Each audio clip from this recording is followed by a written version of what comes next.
Today we're at the range with our Colt Model 1917 revolver. These revolvers were adapted from civilian design to supplement the slow production of the Model 1911. They fire the standard 45 ACP round, which has to be placed on either a full moon or a half moon clip to prevent the rimless cartridge from sliding forward in the cylinder as it is fired.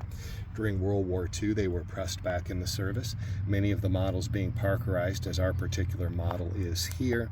They were reissued to MPs, tankers, and artillery crew.